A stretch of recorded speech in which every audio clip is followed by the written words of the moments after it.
Yann et Hélène, deux jeunes citadins, se sont installés dans la ferme du grand-père de Yann à Saint-Faust pour y commencer une nouvelle vie de maraîcher, tout en fabriquant un pain à l'ancienne sur les conseils d'un ami. Une idée de pain qui a levé à la ferme du jardin du retour aux fourches.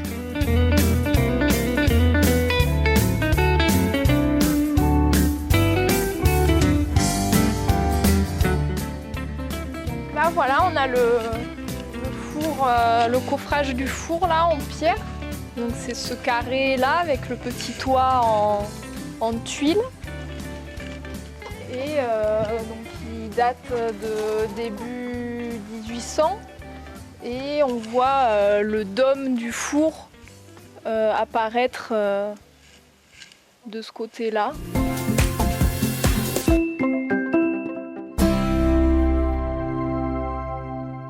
Je connaissais Yann et Hélène de la formation d'un BTS qu'on avait fait il y a 10 ans. Voilà. Entre-temps, on s'était un peu séparés, retrouvés. Et moi, j'ai décidé de me former au maraîchage. J'ai appris qu'eux aussi, ils faisaient ça en parallèle. Quand j'ai voulu revenir dans le sud-ouest, je me suis dit, tiens, super intéressant, je vais pouvoir les rejoindre et peut-être voilà, trouver mon lieu. Et donc en arrivant ici, voilà, j'étais un peu triste de ne pas trouver de bon pain comme j'ai l'habitude de manger, du pain au levain, etc.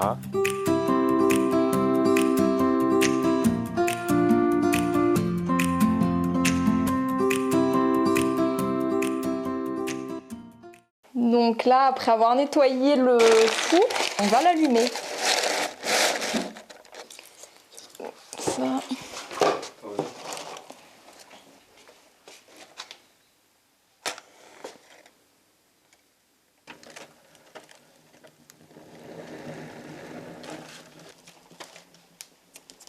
Donc là, ça va légèrement fumer la pièce, parce que le conduit est encore un petit peu froid. Donc la chaleur est bloquée, enfin la fumée chaude est bloquée par le froid, et donc elle a tendance à stagner dans la cuisine.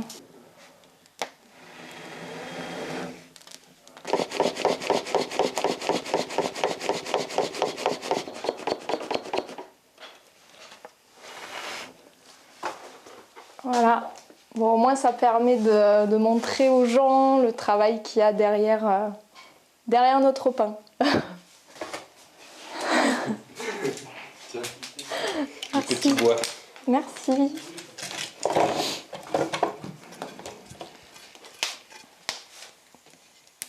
Bah, je crois que j'en ai assez là. Ah, ça y est, ça prend.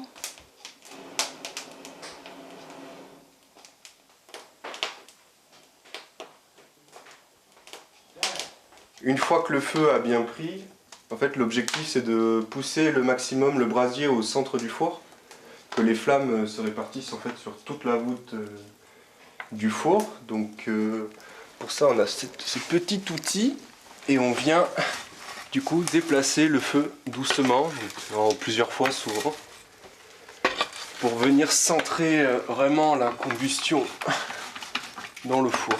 Voilà. Comme ça on peut voir. Si on regarde bien, on voit que les flammes sont au milieu et que les briques commencent à blanchir. C'est la pyrolyse qui se fait. C'est la chaleur, quoi, en fait. Du coup, là, on est à 170 degrés, donc c'est encore trop bas. Donc, pour que le four soit bien chaud et que le pain cuise bien, il faut que vraiment tout l'intérieur soit blanc, toutes les briques.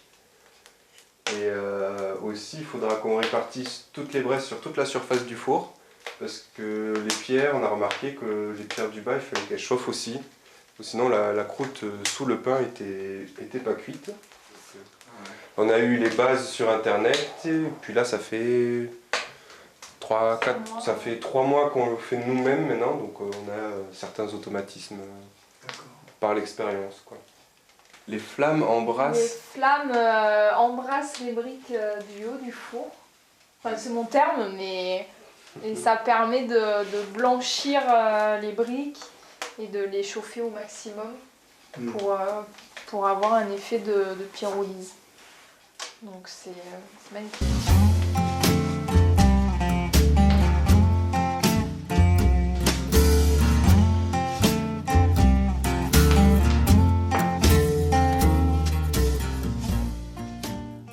On utilise de la farine bio de blé T110, de la farine bio petit épeautre et farine de seigle.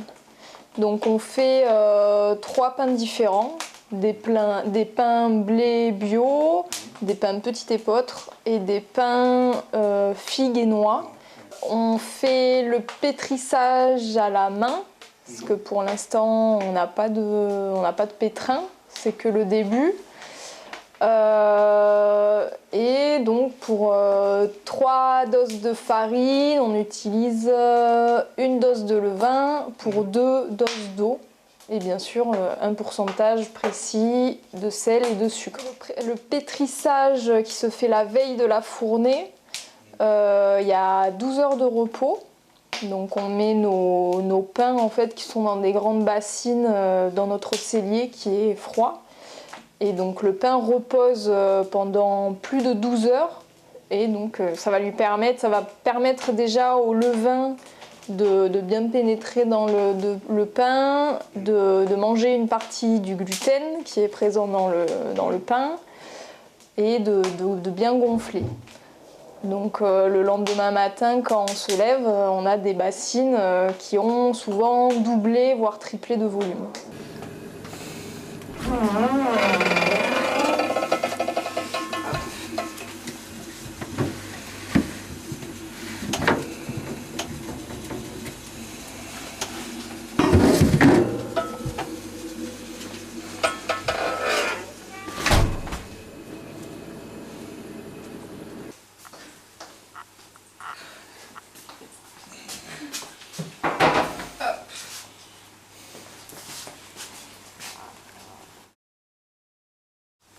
Là, c'est un gros pâton de blé.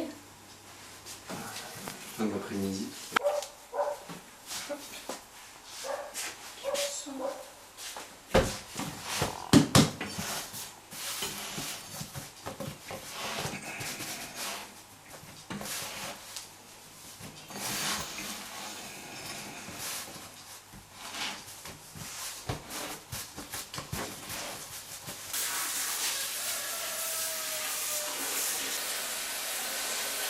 C'est un pâton de petit épeautre et le petit épeautre est très compliqué à travailler car il est très mou. C'est une pâte très molle et qui coule entre les doigts, qui colle énormément. Après répartition de la braise, on est à 280 degrés dans le four. En fait, j'ai passé la serpillière dedans. Oui. Du coup, pour humidifier le four et aussi nettoyer la zone de cuisson, quoi. Voilà,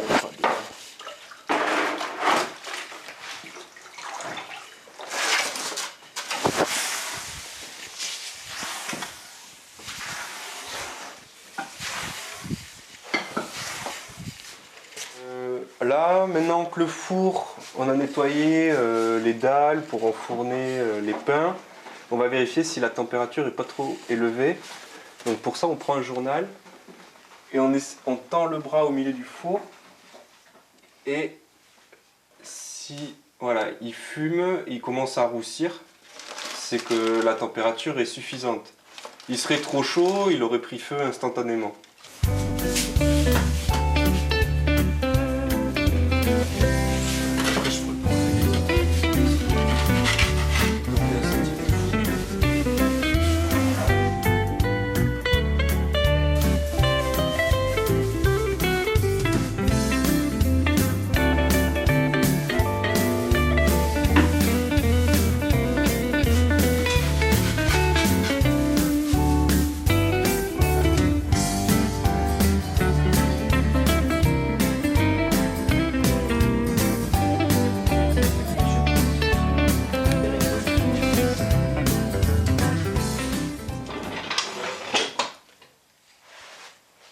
Combien de temps de cuisson?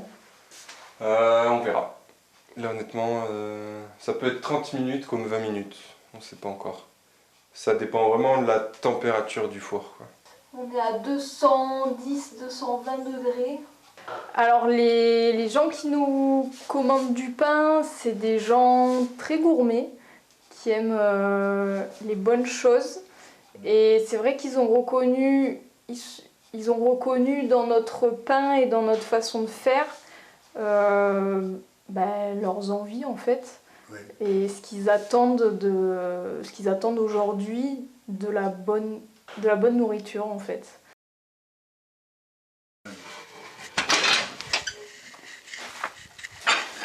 Ouais, je te redonne le même, Hélène.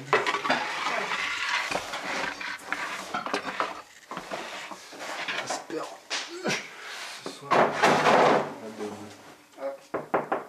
Parfait. Là c'est bon. Pourquoi on reconnaît qu'il est bon? C'est le toc-toc. Il faut que ça soit un toc-toc ferme et pas mou. D'accord. Ouais, c'est... Après, c'est le boulanger aussi qui... Et aujourd'hui, on trouve plus ça nulle part. Enfin, à part quelques exceptions de boulangers artisanaux qui font leur levain maison, qui font leur pain et qui attendent 12 heures avant de le cuire. Mais c'est vrai qu'aujourd'hui, la tradition se perd et c'est bien dommage.